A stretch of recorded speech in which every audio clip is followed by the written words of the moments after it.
Happy Sabbath. How are you all? Did you enjoy your week? Tonight, I continue to pray that the Lord will continue to watch over you and your family, and that He will bless you with love, joy, and peace. Before we get on to chapter 33, I would like to discuss the previous chapter story concerning Jacob's wrestling with the angel, because it has a deeper lesson for us modern day believers. The wrestling with angel not only was Jacob's experience, but it will be the experience of the follower of Jesus Christ toward the end of time. The prophet Jeremiah, in a vision given by God, looking down to the end time, said, "We have heard a voice of trembling, of fear, and not of peace. All faces are turned into paleness. Alas, for that day is great, so that none is like it. It is even the time of Jacob's trouble, but he shall be saved out of it." Jeremiah 35-7. Since his ascension to heaven, Christ has been working as the heavenly high priest, a mediator between man and God, pleading his blood on behalf of us, the repentant believers. But during this time of Jacob's trouble, just before his second coming, Christ will leave his high priestly position. His work of intercessory will be completed. That means there will be no one there in the heavenly sanctuary to forgive sinners' sin. Therefore, those who believe in Christ's saving blood and had already asked for forgiveness while Jesus was still doing his intercessory work will be saved. And those who didn't will be lost. And this is what it says in Revelation 22:11. "He that is unjust, let him be unjust still. And he which is filthy, let him be filthy still. And he that is righteous, let him be righteous still. And he that is holy, let him be holy still." Revelation 22:11. After Jesus left his high priestly position, the protective, restraining Spirit of God will be withdrawn from the earth, and there will be imminent danger for God's people. The wicked will be seeking to harm God's people, just like what Jacob experienced years ago by the threat of death of his angry brother. As Jacob wrestled all night for deliverance from the hand of Esau, so the righteous believers will be crying out to God for deliverance from the enemies that surround them. Moreover, there will be mental and emotional anguish during those days, just like the narrative of Jacob. Satan accused Jacob before the angel of God, claiming that he had the right to cause harm to Jacob because he has sinned, and he instigated Esau to kill Jacob. And so, the entire night, while Jacob was wrestling with the angel, Satan kept reminding him of his sin, that he had already repented and forgiven. Satan's intent was to discourage Jacob so that he would break his dependency on God. But during this most distressful time, Jacob got hold of the angel, Christ, and wouldn't let him leave. Tearfully, he pleaded with Christ to bless him, and he answered his prayer. Why did Christ allow Satan to discourage Jacob? He was testing Jacob's faith in this trial. Jacob triumphed because although he was discouraged, but he would not let go of the angel. When his guilt pressed upon him, he remembered his experience at Bethel, and he remembered God's mercy all these 20 years and his forgiveness of his sin. God's people will have similar experience during these days. Their final struggle is with the powers of evil. Their faith will be tested. If they are dependent and trusting God's grace, they will persevere. They will rest their confidence in God's power to deliver them. If they are repentant of their sins and Christ's righteousness had covered their guilt, even Satan's terrifying threat of harm and reminders of their hopeless case, they will remember the greatness of God's mercy and their own sincere repentance. They will quote God's promises of salvation for repentant sinners. Their faith will not fail, even though their prayers are not immediately answered. They will continue to seize on the strength of God, as Jacob did by the Jabbok River. And like Jacob, they will say, I will not let you go, except you bless me. And this verse in Luke 18:7 said, this is what God promised. He said, shall not God avenge his own elect, which cry day and night unto him? Though he bear long with them, I tell you that he will avenge them speedily. Now let's go on to Genesis chapter 33, beginning verse 1. Then Jacob looked up and saw Esau coming with his 400 men. So he divided the children among Leah, Rachel, and his 2 servant wives. He put the servant wives and the children in front, Leah and her children next, and Rachel and Joseph last. Then Jacob went on ahead. As he approached his brother, he bowed to the ground 7 times before him.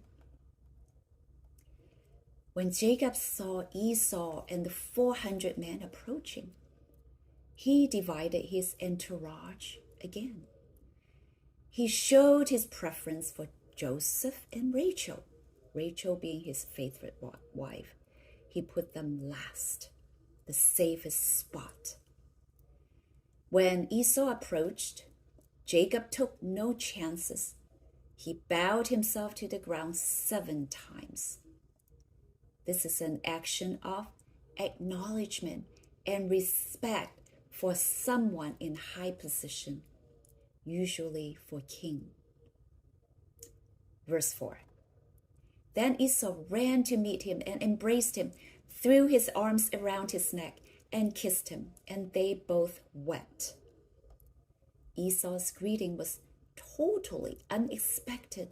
Esau ran to meet him and embraced him, threw his arms around his neck. There was kissing and crying, totally emotionally demonstrative. A most warm, affectionate, eager greeting. Jacob expected revenge from Esau, or if not revenge, then heavy bargaining and appeasement. But God answered Jacob's prayer. Esau had a change of heart. Verse 5. Then Esau looked at the women and children and asked, who are these people with you? These are the children God has graciously given to me, your servant, Jacob replied. And then the servant wives came forward with their children and bowed before him. Next came Leah with her children, and they bowed before him. Finally, Joseph and Rachel came forward and bowed before him. One by one, Jacob's family introduced themselves and paid their respect to Esau, starting with the servant wives and then the children, then Leah and her children, and finally Rachel and Joseph. We can see here that Jacob was organizing his family according to his partiality and favoritism. Verse 8. And what were all the flocks and herds I met as I came? Esau asked.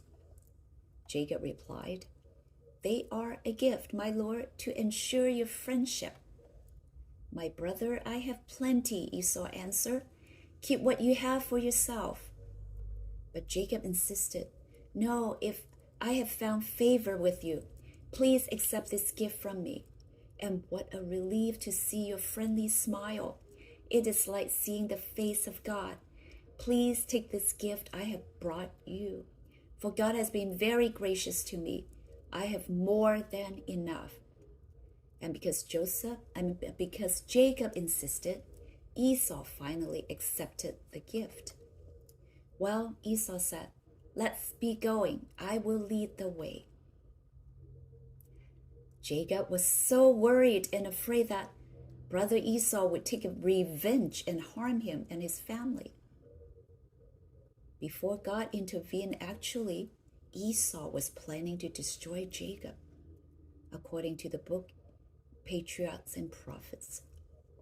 Instead of holding the grudge and hatred, Esau was excited to his brother and his family because God had intervened. We observe how Jacob was planning and giving instruction to his servant and how to appease and defend himself and his family. But at the end, his plans and preparation became pointless because God was the one behind changing Esau's heart. Esau greeted them with welcoming arms, and his 400 men are here now to safeguard Jacob's final stage of journey. Once again, Jacob is portrayed as one who has gone to great length to secure his own well-being, but whose efforts have proved pointless. Jacob schemed and planned, but God has his own plan and made Jacob's plan worthless. When Esau wanted to escort Jacob and family the rest of the way, Jacob replied, "You can see, my lord, that some of the children are very young, and the flocks and herds have their young too. If they are driven too hard, even for one day, all the animals could die. Please, my lord, go ahead of your servant. We will follow slowly, at a pace that is comfortable for the livestock and the children. I will meet you at Seir." Esau offered to escort Jacob and his family all the way home, but Jacob turned down the offer. Perhaps he was afraid Esau might change his mind later, or he was speaking truthfully. He didn't want to trouble Esau and his men. Esau seemed genuinely warm and accepting of Jacob, but Jacob was still hesitant and wouldn't let go of his guard. Another interesting observation: Jacob was intending to return to Succoth, but he told his brother that he'll meet him at Seir. Why? He was still fearful of Esau, so he was being polite and not contradictory. Well, at the end of this story, the brothers would live apart from each other the rest of their lives. Let's move on to verse 15. "All right," Esau said, "but at least let me assign some of my men to guide and protect you." Jacob responded, "That's not necessary. It's enough that you've received me warmly, my lord." So Esau turned around and started back to Seir that same day. Jacob, on the other hand, traveled on to Succoth. There he built himself a house and made shelters for his livestock. That is why the place was named Succoth, which means shelters. Esau returned southward home to Seir, and Jacob went northwest to Succoth. Although Jacob and Esau had reconciled, deep down Jacob was still afraid. Moreover, God had instructed Jacob to return to Canaan and not Seir. Verse 18. Later, having traveled all the way from Padan Aram, Jacob arrived safely at the town of Shechem in the land of Canaan. There he set up camp outside the town. Jacob bought the plot of land where he camped from the family of Hamor, the father of Shechem, for 100 pieces of silver. And there he built an altar and named it El Elohi Israel. Seems like Jacob only stayed in Succoth for a very short time. And then he continued his journey westward to Shechem. Later on, back to Hebron, where Isaac was, the promised land. When he arrived at Shechem, he purchased a piece of land from the Hamor family with 100 pieces of silver. And then, just like Abraham, he didn't forget to build an altar to worship God. The word El Elohi Israel means God, the God of Israel. Jacob identifies the God worshipped at this altar as the one whom he had encountered, the one whom had blessed him, and the one who had changed his name. In conclusion, what does this narrative tell us about God?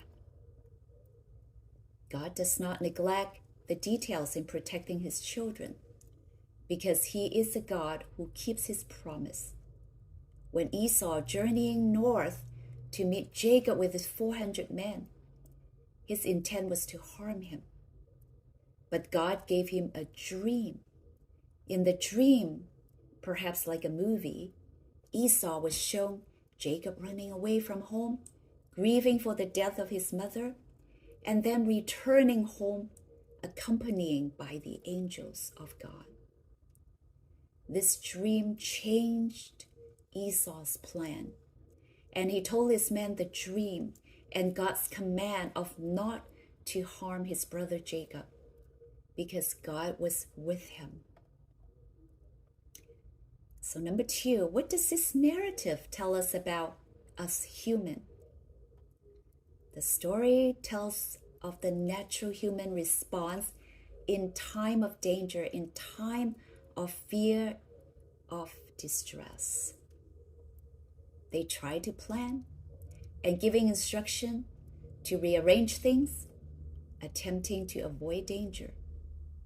But at the end, it was God who intervenes and saves the day. It also tells us that men do not know how to forgive, and being magnanimous and loving do not come naturally. It is through the power of God that brings about changes. And that's why the story did not end with killing and destruction, but ended with forgiveness and reconciliation. Number 3, how shall we live as a follower of God? To live peaceably, we must sustain our connection with God. The Bible said Christ is the vine, and we are the branches. When the branch severs from the vine, it will not produce fruit. We know the Bible talks about fruit. It is talking about the fruit of the Spirit. From the fruit of the Spirit, we know there's love, joy, peace, patience, kindness, gentleness, faithfulness, and self-control. With these fruits, there will not be strife or hatred, right? Happy Sabbath.